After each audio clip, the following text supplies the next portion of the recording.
Hi, hello, welcome. I'm your host Emma, and you're listening to the Dead Awake podcast. Now, this is the first official episode of Dead Awake, and I'm so excited to be here because I've been telling myself that I would do this over and over, but now I'm finally sitting here getting it done. Now, before we get into today's episode, I'd like to say two things. One, sorry if any of the audio is kind of wonky. This is the first episode, and I'm working with what I have, but things will get better over time. And for the second thing, I'd like to give a little introduction for the podcast as a whole. So, with that being said, this podcast is all about my late night thoughts, the things that keep me up at night. And that's things like haunting ghost stories or gruesome true crime cases, and even sometimes the occasional existential crisis that I'm currently having, because we've all been there, you know.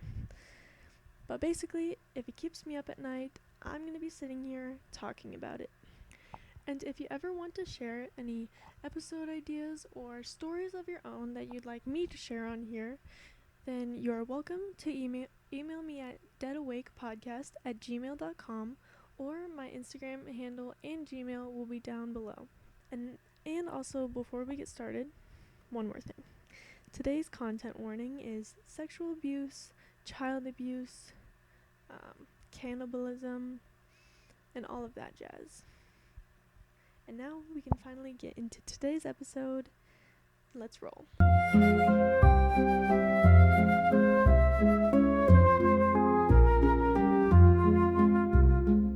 When 10-year-old little Gracie Dubb never returned back to her home in New York after being taken to what her parents thought was a children's birthday party by a man who seemed wealthy, kind, and trustworthy, they only had one person in mind of who could have taken their sweet little girl. To them, he introduced himself as Mr. Howard, but his real name was Albert Fish. Hamilton Howard Fish was born May 19, 1870, in Washington, D.C., to his parents Randall and Ellen Fish, and he was also the youngest of 5. His parents had a 43-year age gap, which made Randall 75 and Ellen 32 when Albert was born, which is honestly crazy to me because I've heard of big age gaps, but that just seems absurd, to say the least. He was born into a long lineage of mental illness. His uncle was diagnosed with mania, along with many other of his family members, but it's not very well known because we're talking about the 1800s here. Mental illness, or mental health in general, was just not known about, cared about, as much as it is now. Even his own mom was said to have visual and auditory hallucinations, which I'm guessing was really hard on her because there was no help to be sought. Otherwise, she probably would have ended up in an asylum for the rest of her life.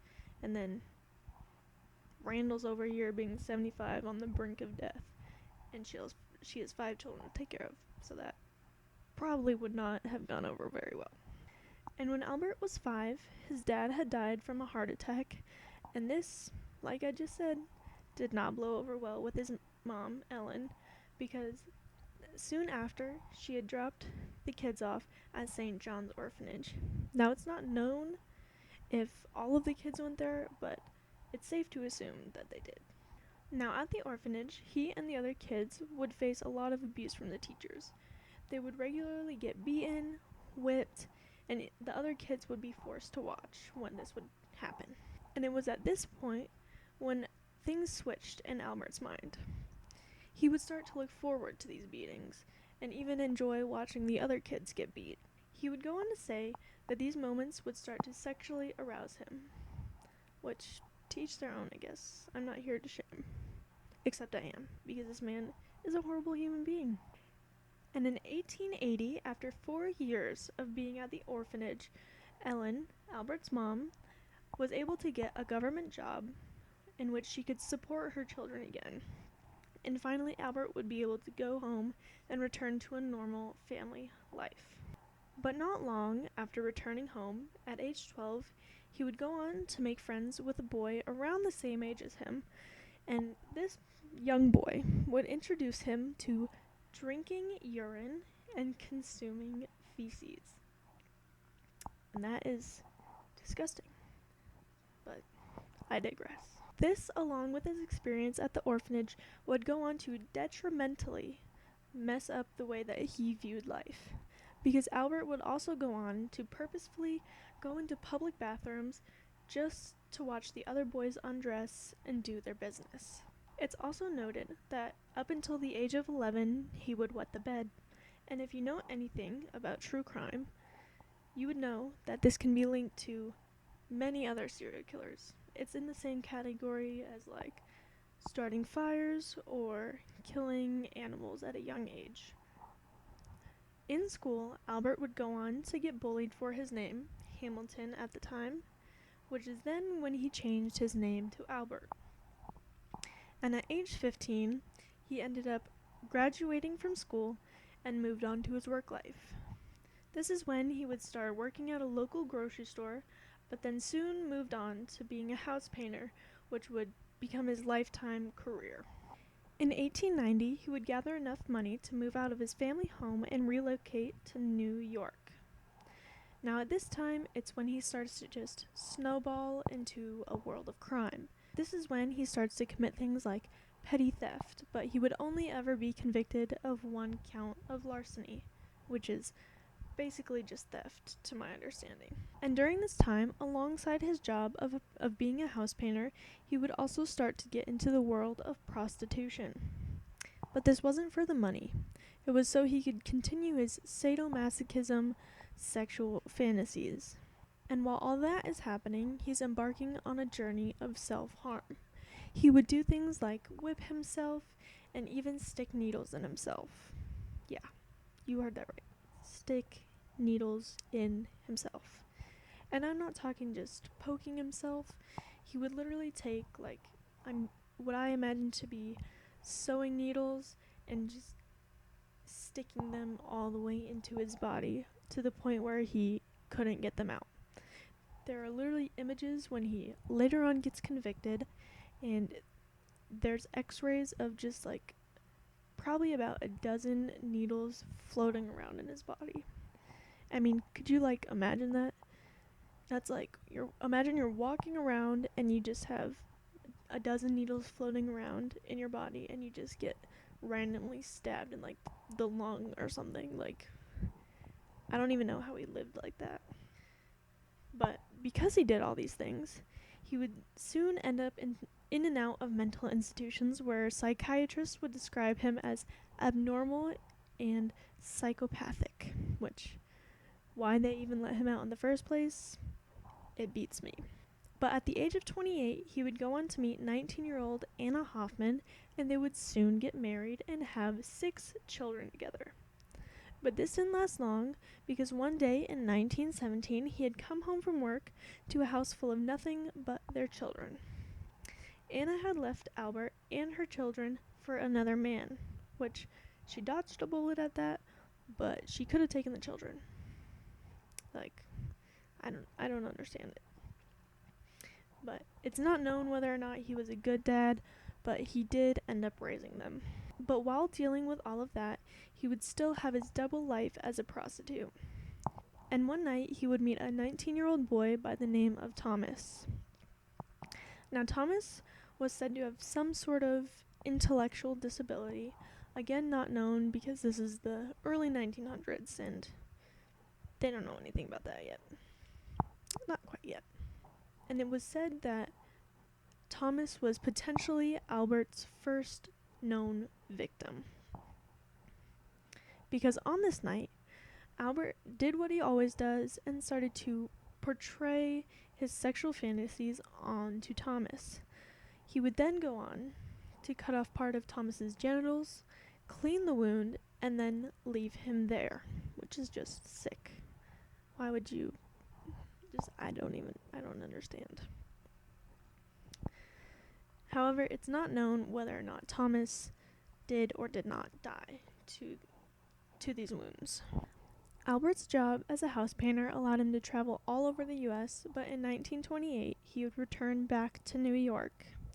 This is when he had answered an ad in the papers for an 18-year-old boy named Edward Budd, who was looking for a part-time job to help support his parents, Delia and Albert Budd. He introduced himself as Mr. Howard and told them he was looking for a strong pair of hands for his farm, which we all know that he did not have because this man is a house painter. But Edward's family trusted this man, and they were excited that Edward had finally found a job. So he gratefully accepted, and Albert told them that he would be back to meet with them in about a week or so to discuss more about this job. And when the time came, he showed up to the Budd's house to discuss things over lunch.